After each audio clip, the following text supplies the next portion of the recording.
What is good, guys? It's your boy Darian, man. Back at it again with another blast from the motherfucking past review. Now, today we're gonna talk about the one and only fucking Yeezus, bruh. Let's talk about it. Let's talk about it, man. Alright, quick little story. I really did not like Yeezus when I first heard it, as I'm assuming most, hopefully, I would assume most felt that way too when they first heard Yeezus. Unless you did like it when you first heard it, which in case, like, that's awesome. Shout out to y'all. But I did not. I liked 4 tracks off it when I first heard it. I liked 4 of them. And the 4 were the first track, On Sight, because I think On Sight is a fucking, oh, like, bro was like, it felt like, the track On Sight says it for itself. Like, bro literally is like, like he's fucking, um, he's crashing out. Using the term crashing out, of course. Which means, he's trying to fucking, beat some fucking ass, and he's on sight when it comes to, if you know the saying on sight, it's like when you see him, hey bro, there's a boxing match going, there's a fight going down. Get your cameras out, World Star, all that shit. It's gonna go crazy. And by all means, the song was fucking insane and weird and fucking eh. But what I liked about it so much was, Kanye's lyrics and his fucking flow was amazing. Another one that I really enjoyed was I Am a God, because of the fact that, once again, Kanye on his egotistical shit kind of just like giving that hype factor to it, even though at the time, we know that Kanye is going through a lot. But I love it still, because bro is on his egotistical hype factor, you know what I'm saying, like, vibe. I feel it, sometimes you kind of need that, specifically if you kind of have a low ego. New Slaves was fire as fuck as well. Come on now. You have fucking Frank Ocean, which I didn't know at the time, and hidden in there.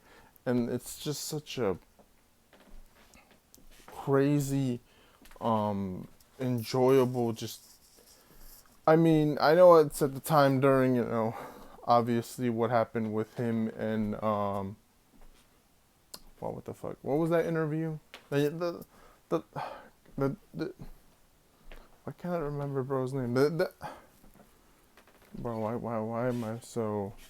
On Shade 45, right? Yeah, the interview on Shade 45 where I didn't know till a little bit later down when I actually started just looking at a bunch of interviews and I saw it. It was hilarious, man. How, Sway, it's crazy. But yeah, him and his New Slaves thing, yeah, that was going on. But again, still fire as fuck, though. And then Bound 2, if you don't like Bound 2, I don't know how you cannot. To me, when I first heard, I was like, oh, so this is the classic Kanye West track that everyone, I've heard before, but I never really heard. And yeah, it sampled Charlie Wilson. It's honestly everything you want from old school Ye, mixed with a little bit of, his new sound here on Yeezus, with a little bit of technology informed with it, or just like weird producers that I didn't think he would work with. Gus Alphastein. I guess I didn't see that coming, but he worked a lot on this project, which is fucking insane. That's awesome. And then Daft Punk, of course, which is crazy to think about.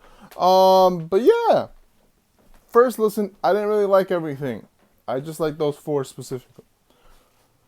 But then we re-listened to it, and then I like 4 more of the tracks. Black Skinhead, which I guess has a lot to do with the KKK and shit.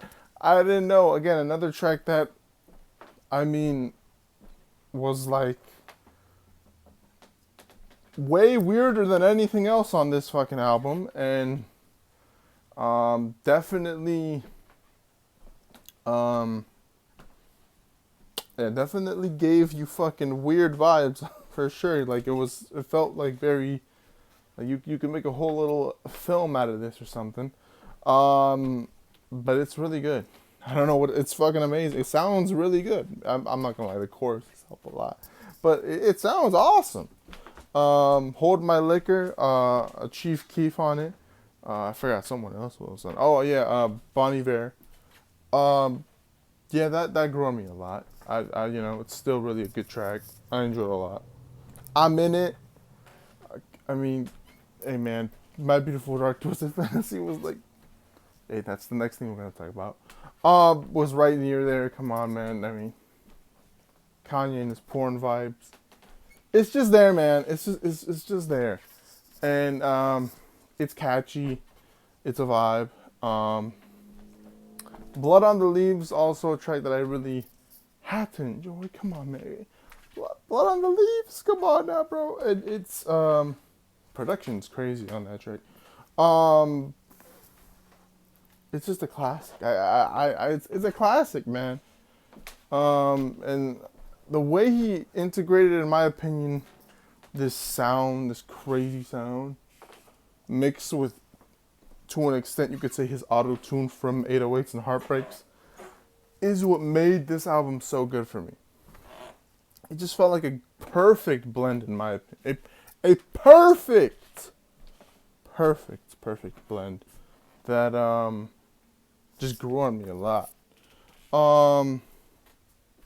Hey man, shout out to baseball. Guilt Trip, another fucking banger, man. Maybe not the craziest banger, but still, I feel it. It's I don't know, the Kid Cudi in the background sounds great. I didn't know he was on there, which is crazy.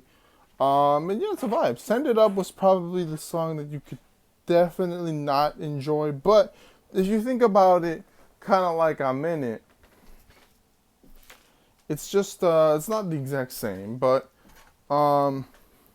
he mixed. I don't know who else, because there was someone else that was singing that, but he sounded great, and it sounded like a fucking crazy party track that just it's just a little bit of a crazy party track, man. I don't know, man. I just know that this fucking album, after more and more listens, I love them all, man. I love them all.